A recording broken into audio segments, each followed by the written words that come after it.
Solomon was the king of Israel after his father David died. God made Solomon very wise. Solomon began to build a temple for the Lord. Solomon ordered thousands of workers to help build the temple.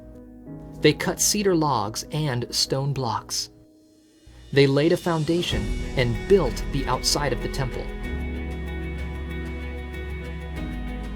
God blessed the temple and promised Solomon, "If you obey my commands, I will keep the promise I made to David. I will live among the Israelites and I will not abandon my people." The temple was built in 7 years. It was beautiful.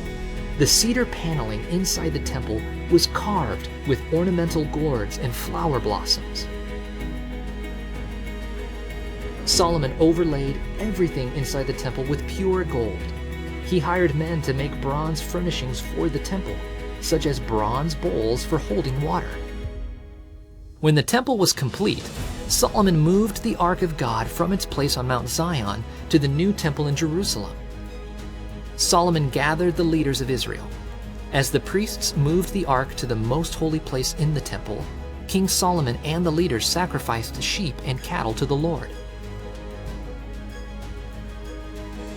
When the priests came out of the temple, a cloud filled the temple. God's glory was in the cloud. Solomon turned to speak to the Israelites. "Praise God," he said. "God promised David that his son would build a temple. God kept his promise."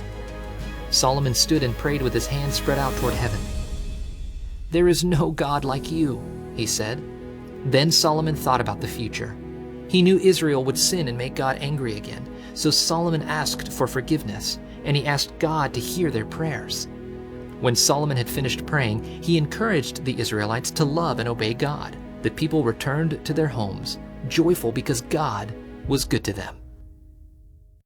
The temple was a place where God met with his people. The people could go there to make sacrifices and worship God. Today, when we trust in Jesus, he is with us wherever we go. We can look to him for forgiveness and help.